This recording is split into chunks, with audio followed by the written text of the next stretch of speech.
AI isn't the end of your business. It is actually the beginning. We're going to share 5 strategies today for a viable business with the help of AI.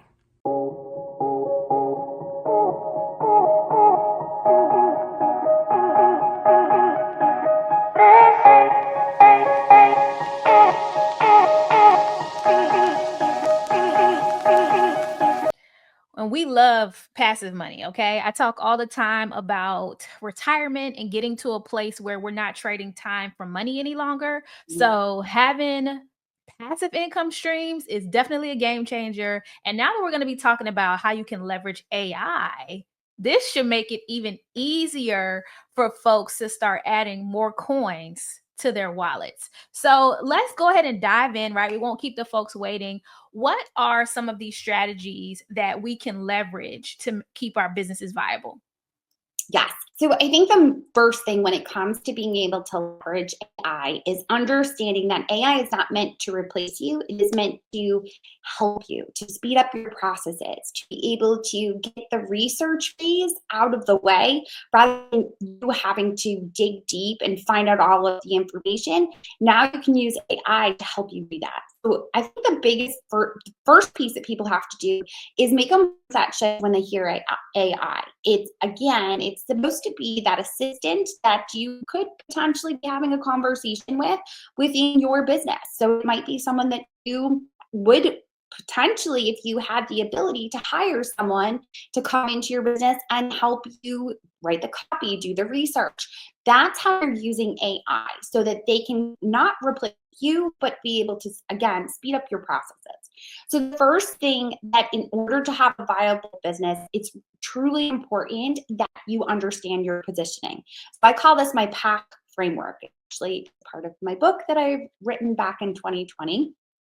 It's this 4-step framework that is going to be able to help you monetize what it is that you are doing. So your positioning is going to be the first piece that you really have to understand. How are you different than everyone else out there so that your people can really understand who you are and see that you can solve the problem for them that they have. And once you understand your positioning, it helps to be able to then create a unique value proposition in which you're going to really determine in a clear statement what it is that you are doing, who you are doing it for, and how it's different than anyone else out there. So this isn't the first time we've heard of this, right? We know that there's all kinds of strategies that we can deploy, but the very first step is always figuring out who are we talking to, right? Because we'll create content and we'll create offers and we'll do all the things, but if we're not speaking to somebody specifically, then it makes it near impossible to reach anybody. Yes. Yes, and we often get the feeling that we have to cast this wide net, and they talk about it in the terms of a blue ocean and a red ocean. Red ocean is where everybody's going after the same one. It's the sharks are all eating up everything that's in there.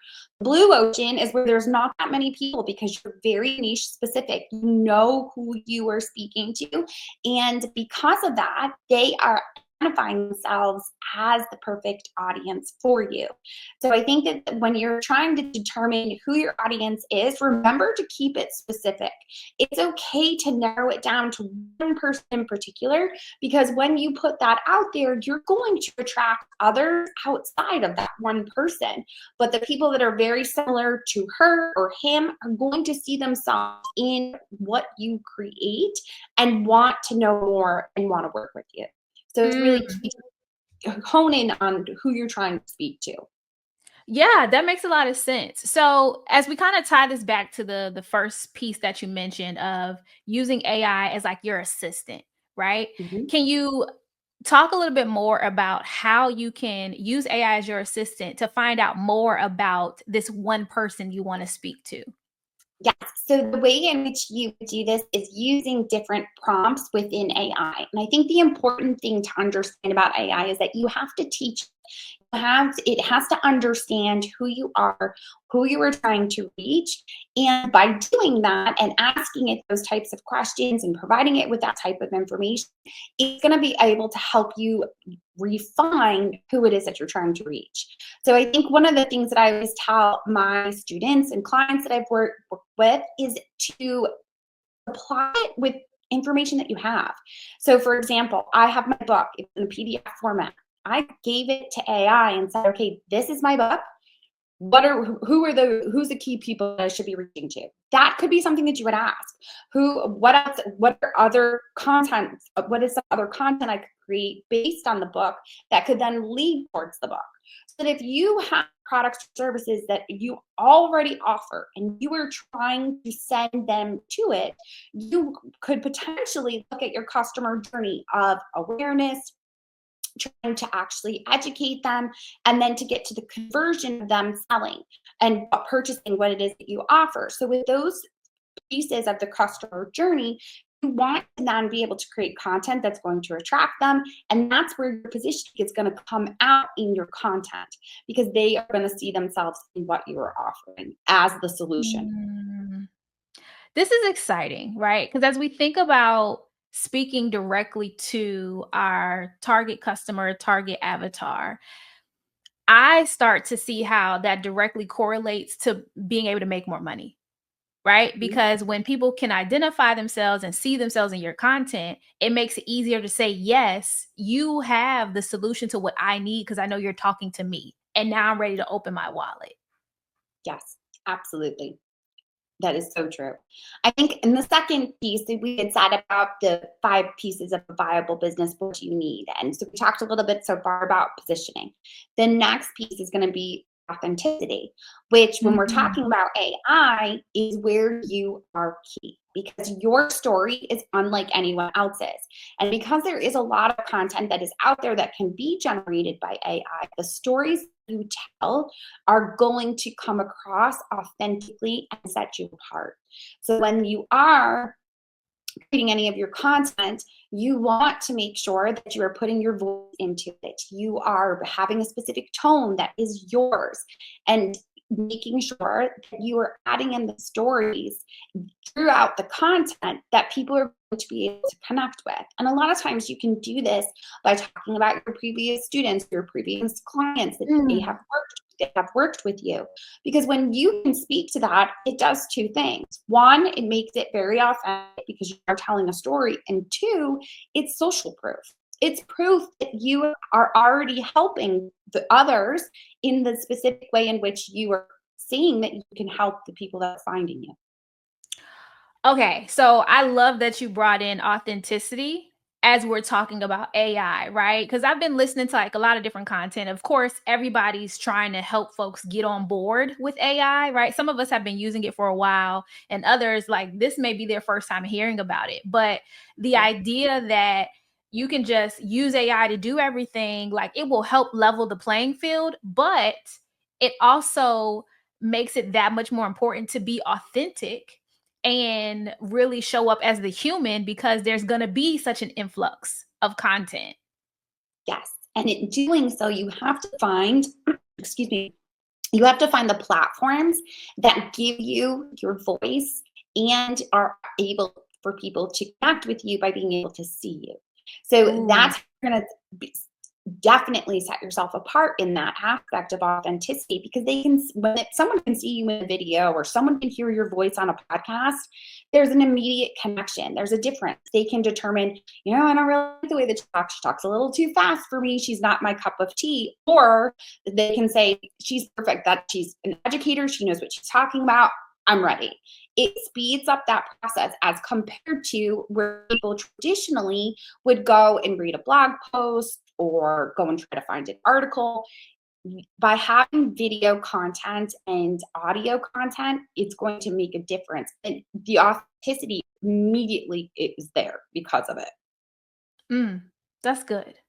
That's good. We like that. So, what I hear from you is a push for more of us to show up either on video or let's say you don't want to turn your camera on, at least show up audibly. Yes, And the big thing when it comes to that is that you want to make sure that you're repurposing that content. Yeah. Just because you create a video doesn't mean that you then have to write a totally different article or a totally different email or an entirely different Instagram reel or an entirely different TikTok. You can take one piece of content and repurpose it across multiple. When I create content for my YouTube, we start with the video. We then pull the audio out of it to make a podcast, which then gets turned into a blog post, which then gets emailed to my audience. We then use it across social, where we're going to turn it into a reel and a short for YouTube, as well as being able to create static content within Instagram just based on the strategies that are used within that video. So thinking about how you can repurpose your content so that you can reach multiple people is going to be key. We used to say that people need to see something 6 to 8 times before they will actually convert and become a customer. Now they have to see you on 4 different platforms, watch you for 11 hours, or at least consume content for 11 hours, and then see you multiple times throughout the time before they will actually convert. So it's really important that you're finding different ways to leverage content that you're putting out there on multiple platforms. Wow, wow, wow. I didn't know it had increased so much. Yes, it's video that has changed everything. The way that people actually trust people is very different than what it used to be prior to reels and TikToks and shorts. People are so used to just consuming content and flipping through their feed that they're not connecting to it.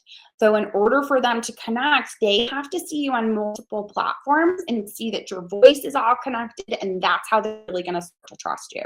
Wow. Okay, this was so good, right? This was really good. So I hope for those of you who are tuning in, either watching live or catching this on a replay, like that resonated with you. So many of us have this resistance to showing up on camera, to creating content, and oftentimes we're wondering why we're not able to convert. And it's because our buyers are changing, right? They need to see that authentic piece of you where, the static post isn't going to do it like it used to do in the past. So this is so good. This is so good. Good. I'm glad. So we've talked about the first and the second important parts of a viable business. The third is going to be confidence. And I know that seems kind of strange because people are like, well, you're either born with it or you're not. And in my opinion, that's just not true. You can become confident as you would become stronger if you were to work out a specific muscle. Confidence is a muscle. The more you do it, the more comfortable and confident you become in what it is that you're doing. Anyone that starts an online business, unless you went to school, I mean, recently, honestly, because when I went to school, this kind of content was not offered. This was not a major. You couldn't have gone up and found out about Pinterest or YouTube when I went to college. So being able to get an online business, to start to create content, video, audio, putting out products and services for people, it's going to be uncomfortable until you get used to it and start to become more confident in your own skin and what you educate people on. I think that that's really important to understand, because a lot of people will say to me, oh, I'm never going to get in front of a video. There's just no way. And I will be honest, I'm an introvert. And for me, it was really, I know, it was really hard for me in the beginning. And honestly, it was just ripping off that Band-Aid and knowing I was going to be uncomfortable. And now I'm just not. I don't get nervous before an interview anymore. I'm not hesitating when I'm trying to talk. It just becomes natural because I've done it so many times. The only way to build confidence is to jump into the deep end and figure it out as you go. You're not going to be able to do anything perfectly. Each client is going to be a little bit different, and you're going to find some clients perfect for you, and others may just not be your ideal customer, and there's nothing wrong with that. And figuring that out is key to having a successful business. Yeah, that's so good. So, one, I'm glad you mentioned that you are an introvert, because I think a lot of us introverts, we use that as an excuse not to show up. And that's honestly not a reason, right?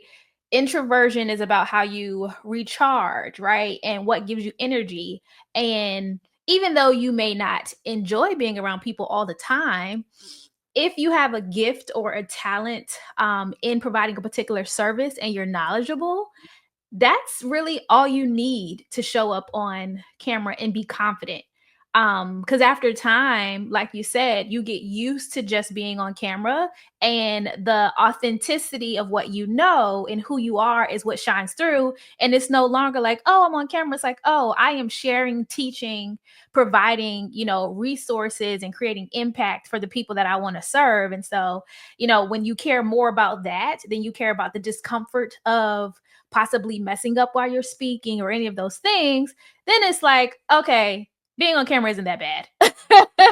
Right? So I think I love that this is all weaving together, right? You know who you're talking to, right? You are being authentic about what you're talking about, and you're not pretending to be somebody that you aren't. And then the confidence just builds on that because you are who you say you are. And so you just keep getting to show up being yourself. Yes. And I think part of it too, when it comes to the confidence piece, is that a lot of us have imposter syndrome that sneaks in. We might have been taught that you're seen, not heard. All of these kind of ways that some of us have grown up with.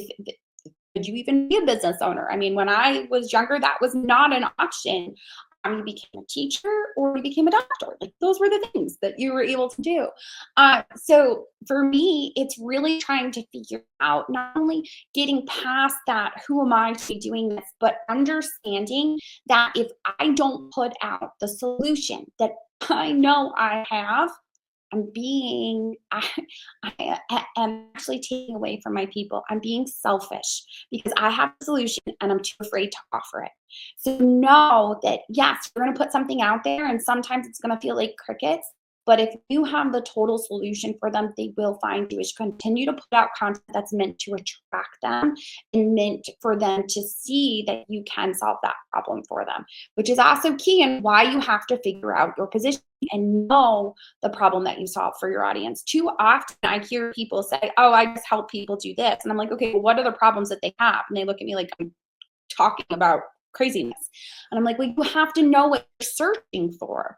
They're not necessarily searching for how to, I mean, they might be searching for how to lose 100 pounds, but it's thinking about what is it that they're struggling with. Like if you're trying to reach perimenopausal women, like there's certain things that they are struggling with that you have to know they're going to search for and put that content out there.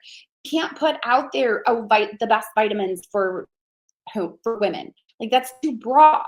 They're searching for how do I get more energy? How do I help my memory loss?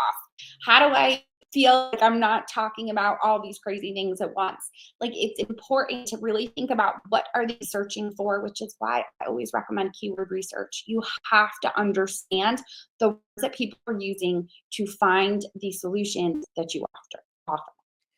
This is so good, right? And two, that keyword research and knowing what problems your avatar has goes back to knowing who you're talking to and using AI to find those answers, right? I mean, it's so amazing. Like sometimes I feel like, huh, is there an AI for this when I'm thinking of different things? And then of course you go look for it, you're like, oh, it exists.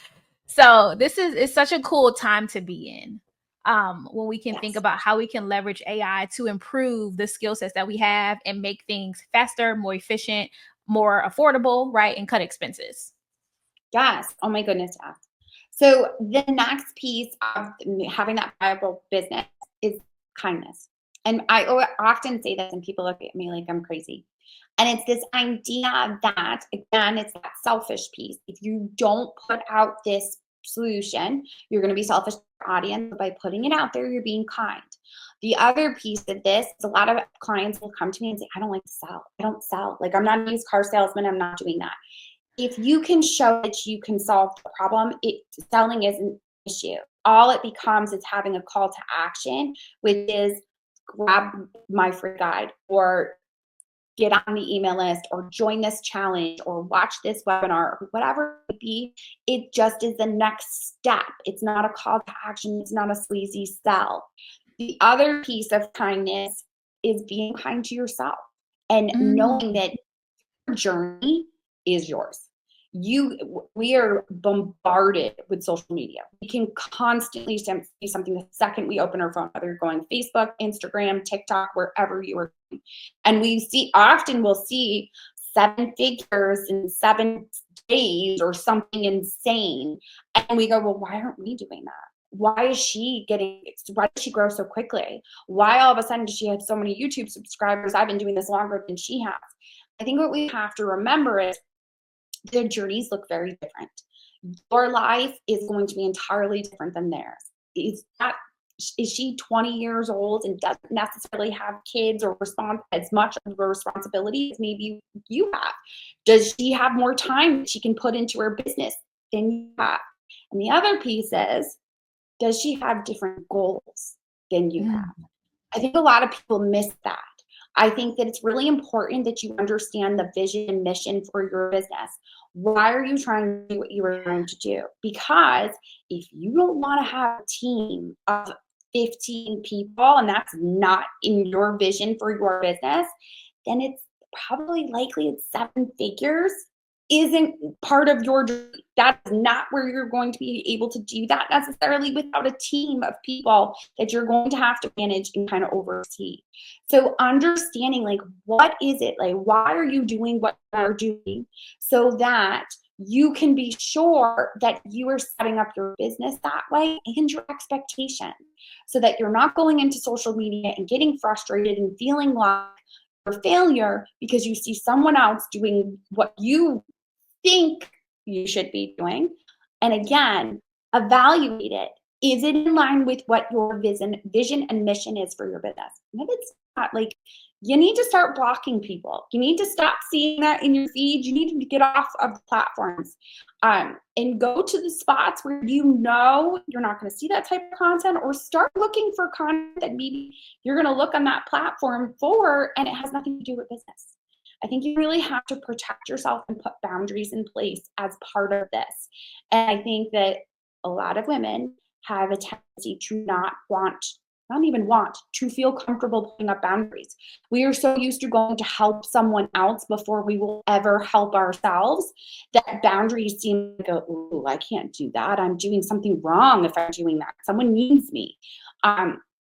So understanding like that's going to be a piece of your journey and being kind to yourself as you're going through and doing. Yeah, this is so good. Oh my goodness, Jenny. The kindness piece just resonates so deeply right now. Ironically, yesterday, I was using ChatGPT to look up the definition and the difference between nice and kind, right? Mhm. Because I find that um at face value, right? Somebody can be nice where Yes. they're pleasant and they're smiling, but they're not necessarily kind people. And where you talk about it's selfish not to share a solution if you have it, even if it means making the people you want to serve a little bit uncomfortable. If it's going to help them improve their quality of life, then that's a level of kindness that is required, right? So I love that kindness is part of the strategy, because Mhm. you really do get to show up as a better version of yourself that holds yourself accountable to serve your audience. And then the other piece, oh my goodness, is not comparing to everybody else. That is so good. I recently realized or re-realized that I am not motivated by money. Sure. I'm just not motivated by money, which is ironic as a financial person. I am Mhm. motivated by impact in the number of people that I can serve. So going back to reevaluate my goals is how many people can I touch? Right. And so this idea that, we can see what's happening on our timelines, and especially like other folks are using AI to pump out content crazy. Right. And if you're not careful, you might feel inadequate or like, people are so far ahead, but you have to sit down and reevaluate. Am I comparing myself based on similar goals or just what I see on this timeline? Right. And so when I really took a moment yesterday and I sat down and I was like, I got to stop chasing the money because the money doesn't motivate me. the impact does, the number of people I can serve, that's what's motivation for me. And I think if more of us really take that time, like you said, to unfollow the pages that don't align, or, even when in not feel guilty about disconnecting from even like great pages, right? But if the great pages cause you to feel inadequate about yourself, maybe it's not something you can look at right now, and being okay with that.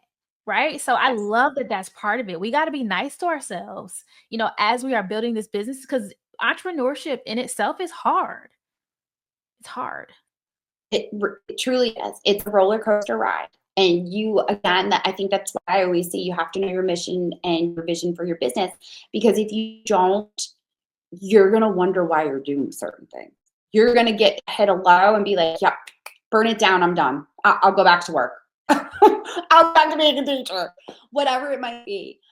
I think that you really have to understand where you're trying to go with it, and that you're going to run into certain things. I mean, I've been online since 2009. It was like the dinosaurs roamed the earth at that time. Instagram didn't exist. Pinterest wasn't a thing yet. And I really kind of have seen so many changes. And I think that we immediately assume that when you talk about online business, you have to be all over social media 24/7 on every single platform. And I just truly do not believe that. And that was the large belief when I started. And what I have seen is that you cannot build a business on rented property. And social media is Mm. rented property. They can do whatever they want with it. They can change the algorithm. They can decide what they're going to show to your people or not show. They can change the way the platform works and what's important. Let's look at reels and what had happened over the last probably 3-4 years. Or they can turn around and, you know what? I'm not making any money off of this anymore. I'm shutting it down. I was someone for those who are familiar with Google Plus, it was a social media platform that everyone thought back in the day, oh, Google owns it. It's going to become amazing. Get on it.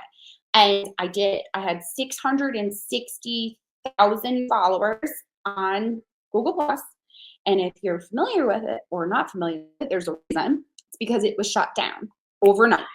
And I made the mistake of having all of those followers, but I wasn't growing my email list, which would then send them back to the content that I created, the products and the services that I offered. So when it comes to thinking about online business, your first step should not be, in my opinion, to put content on social media. Put content on YouTube and take the video and turn it into a blog post. You can put it on a podcast, but again, you put it on a podcast, the audio, turn it into a blog post. Use keyword research and SEO to help people find you and utilize it. You can then utilize it on social media. Don't start with social media. I've watched so many businesses just go poof and they're done because one day they were being approved and one day everybody was going to it, Instagram was pushing it out, and then they decided, you know what, no, we're not going to do this anymore, you're gone. Wow. That's so good. I'm so sorry to hear about losing all of those, you know, leads essentially, right? But it's truly the cautionary tale that unfortunately we have to hear over and over and over again, that we don't own this real estate on these social media platforms. So, especially as business owners, we have to do a better job of pulling our leads off of our social channels and getting them onto the places where we own the assets, like the email list. So, that is such a good reminder. Wow. I was briefly on Google Plus, but I did not have that many folks following. I spent a lot of time over there trying to figure it out because, like I said, Google owned it, and I thought this is going to be it. This is going to be the thing. I'm going to be here. And I was on all the other platforms as well, but that was my largest because I was there educating. I was doing what I am most comfortable on. It was a very easy platform at that time to get on and educate and do a video like this, and there weren't a lot of people doing it yet. So it was an easy platform for me to let's grow. But yes, Yeah. making sure that you own the subscribers that you have, via your email list, and have a way to continue to drive products and services that you offer. It's huge. That's so good. This has been such a great conversation. So can we kind of round out our last strategy to make sure that we don't get replaced by AI? Yes. So the last strategy, honestly, is to accept AI and know that you can use it to not to just speed things up, that you're looking to almost replicate yourself and be able to anything that you used to do, anything that you maybe were paying someone else to do. There are so many tools out there now because of AI that you can do most of the things that you want to do for your business from your phone. And I know that sounds crazy to some people to think, oh, how to run a business just from my phone. You absolutely can because AI makes it super simple. You have ChatGPT, you can download the app right on your phone. I mean, if you don't have ChatGPT on your phone, I don't know what you're doing. You need to have it on your phone. It's simple to have there. It's easy to use. It's a great way to be able to use it for everything that you do. My entire process of my business from the start of a piece of content starts with AI. I first use keyword research. From the keyword research, I ask ChatGPT for a title that's going to do well. Then from there, we're looking for it to outline the blog post in my mind is what I'm asking for, which I'm actually going to turn into a podcast episode. And I'm going to use that. I'm going to use the actual outline in order to create my podcast episode so that then we can take that podcast episode. We then use another AI tool within our podcast hosting company that creates the blog post, does the social shares, does the description for me, all of it. Like all of these things that used to take me hours upon hours upon hours. A company that I used to pay to do the podcast editing, now it's super simple just to use an app to do it all. It's crazy. Wow. Wow, wow, wow, wow, wow. This is so cool. So like, do you have an estimate of about how much time and maybe money, right? Incorporating more AI tools into your business has saved you? So I would say easily using AI has saved me at least $500 to $600 a month in paying people for a team that was helping certain aspects that I'm now able to do myself and kind of have more control over. And it takes them a lot less time. As far as Wow. time, the amount of hours that things used to take me compared to now is just insanity. I mean, I avoided YouTube for a very long time because I hated editing. I could not handle the editing aspect. I thought it was way too difficult. And using simple apps like CapCut just made everything so much easier and so much simpler to do. So being having the mindset that I'm going to test it out, I'm going to try it out, I'm going to see how it is, and then be able to see, okay, now I'm going to create a system and a process, which is exactly what we've done. I mean, I couldn't even estimate how many hours we are saving now. It's crazy. I mean, for Wow. example, I guess I kind of could. It's May right now as of recording. I am scheduled through August because my kids are done with school next week. I'm scheduled for through August with all podcast recordings, blog posts, YouTube videos, everything. Because I can't get anything done when they're home. That is amazing. That is so. I mean, we're already talking about at least $5,000 to $6,000 a year, just leveraging AI tools, and then you've already bought yourself essentially 3 months of time to just have it with your kids, and that right there should be reason enough for those of us who are like, I need time to take a jump on it, especially going into these summer months when our children will likely be home, right? This has been so fantastic. Oh my goodness.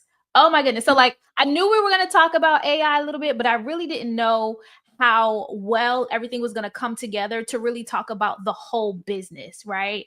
Cuz typically when we see like AI topics, it's like a list of different tools and resources that you can use, but this episode was really more about how you make AI another employee inside of your business and you stay human and you still have that human touch And you don't get beat out by AI. That's going to happen to so many other small businesses if they don't wake up and pay attention. So, oh my goodness, thank you so much. Right. So, for the folks who are watching and Mhm. absolutely want to learn more about what you're doing, how can they get connected?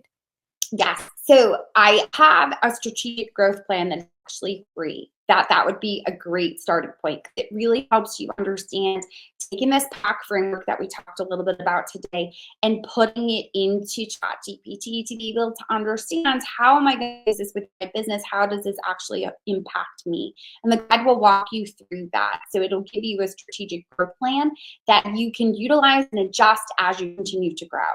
Otherwise, the best place to ask any questions would definitely be my DMs on Instagram at Jenny_Belrose.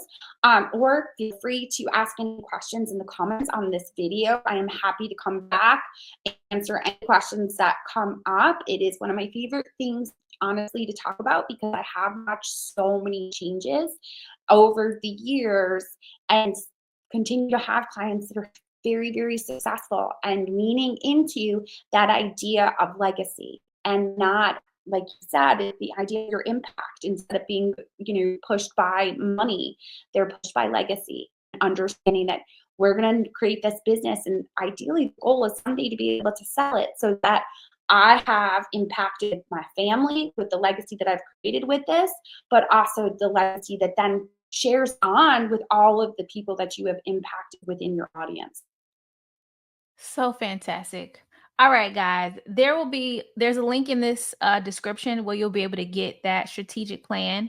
And I encourage you, if you haven't thought about where you want your business to go, absolutely grab it.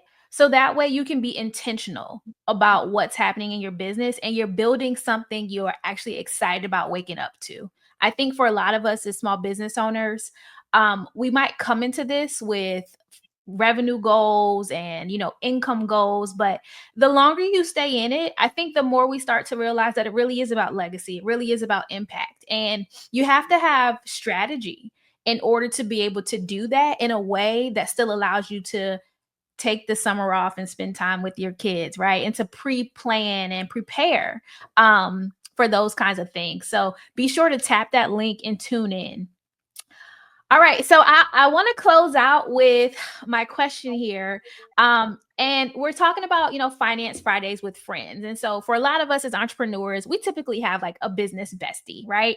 So Mhm. I want to ask, what is one thing that you would do with your business bestie on a Friday night? On a Friday night, does it have to be related to business or Nope. no? It doesn't have to. Okay. So, mine would definitely be grabbing a bottle of prosecco and sitting and just talking through all the things. I think as business owners, it can be very lonely, and understanding what you're going through, and the different algorithms, and why you're trying to grow a funnel, and all of the pieces that go into a business. Have someone and have that conversation with them is so huge. Yeah. I mean, you had me at talk, just talk, right? Because sometimes all you just Mhm. need is somebody to hear you and to see you and to be there, right? That presence is really, really important. Yes. So this has been amazing, Jenny. Thank you so much for coming on and having a chat with me on Finance Fridays with Friends. Guys, if you liked what you heard today, be sure to stay connected. Go follow Jenny. She has a YouTube channel where you can hear more about what she talked about earlier when we first came on. I don't know if you caught that, but it was ways to make passive income, especially when we're talking about digital products. So if you don't want to hustle and bustle all the time, you need strategies like that inside of your business so that you can stop trading time for money.